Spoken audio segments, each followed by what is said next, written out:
Thank you for joining us today.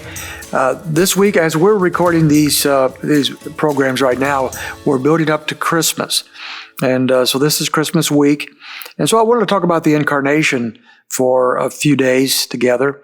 And we looked yesterday at one of 5 components that we'll look at concerning the Incarnation, and that was that it was prophesied in the Old Testament. No accident.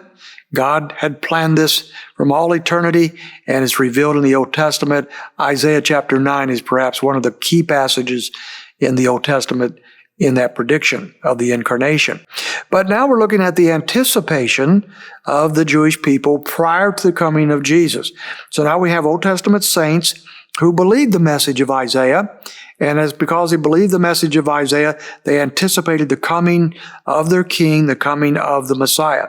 And one of the premier places for that is in the book of Luke, chapter 1, and the prayer of Zacharias. Now, Zacharias was the father of John the Baptist. And John the Baptist Zacharias had been told that John would be born. He would be a forerunner of Jesus Christ, the Messiah.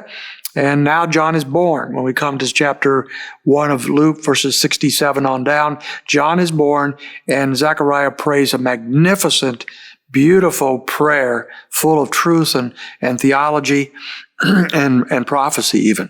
And what we find here in the first several verses, that we find that the Messiah had come to set the people free physically from the bondage that they were in. At this time, they were under the bondage of Rome. And so Israel would be set free physically by this coming Messiah. So Zechariah talks about that. But when he comes to verse 76, he begins to talk about the spiritual liberation that is ours in Jesus Christ, the coming Messiah. And here's the things we pick up on there, about 5 different things in this prayer. Verse 77, for example, he says, we'll have the knowledge of salvation. He said, you're going to give a message, and when the Messiah comes, he's going to say this. He's going to give to his people the knowledge of salvation. Now, the Old Testament people had a knowledge of salvation. There were people who were saved, and there were people that were regenerated. But the full extent of salvation is not possible until Jesus Christ would come to this earth, live a perfect life, die on the cross, and be resurrected from the dead. And so he is bringing this salvation, the knowledge, the full extent, the full revelation of salvation would be given by our Messiah.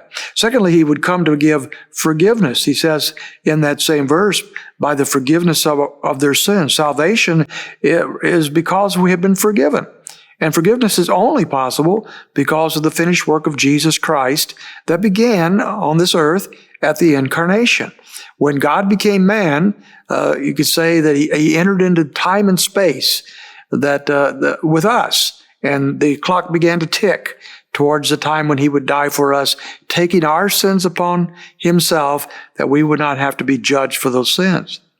And then thirdly, we have the visitation of God himself. Verse 78, because of the tender mercy of our God, with which the sunshine from on high will visit us. Very picturesque language here. Tender mercies, based upon the mercies, the grace of God himself, that he will send the sunshine. He doesn't say the sun here, and he doesn't say the Messiah. He says the sunshine. What a beautiful picture. Remember in Isaiah? He would come into a dark world, and he would bring the light. And so the sunshine would shine upon us, and he will visit us. God will visit humanity. He will come to us. And thirdly, he would be the light. It says in verse 79, to shine upon those who sit in darkness and the shadow of death. Again, Jesus Christ is the light of the world. I think of John 1:4. It says, in him was life, and the life was the light of men. How desperately we who live in darkness need light. We need the light of God that comes from above.